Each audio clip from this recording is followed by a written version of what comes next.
Agar pengelolaan dana desa tertib dan sesuai aturan, Bupati Muratara mengingatkan seluruh kades di Muratara untuk transparan, efektif, efisien, dan akuntabel dalam mengelola dana desa. Meningkatkan kerja pemerintah desa sekabupaten Muratara untuk bisa mengelola keuangan khususnya dana desa atau ADD dengan transparan, efektif, efisien, dan akuntabel.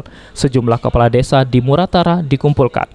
Sebagai orang nomor 1 di Muratara, Devi Suhartoni mengingatkan para kades untuk bekerja dengan akurat dan baik sesuai dengan peraturan perundang-undangan yang berlaku.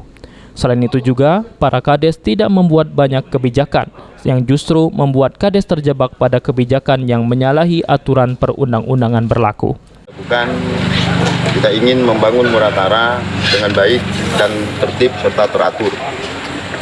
Karena pembangunan desa itu sangat penting untuk Kabupaten Musirawas Utara, karena masyarakatnya lebih banyak di desa.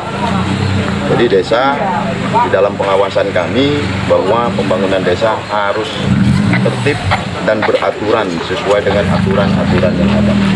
Rencana-rencana mungkin gebrakan mau ngapain, mau koordinasi? Ya sekarang kita koordinasi dan kita udah menyarankan kades karena Kabupaten Musirawas Utara banyak masalah di bidang air bersih. Tahun depan mereka harus fokus, Pansimas harus hidup.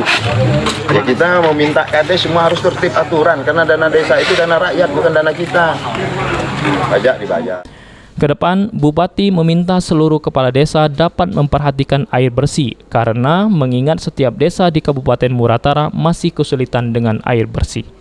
Adi Arianza, PAL TV.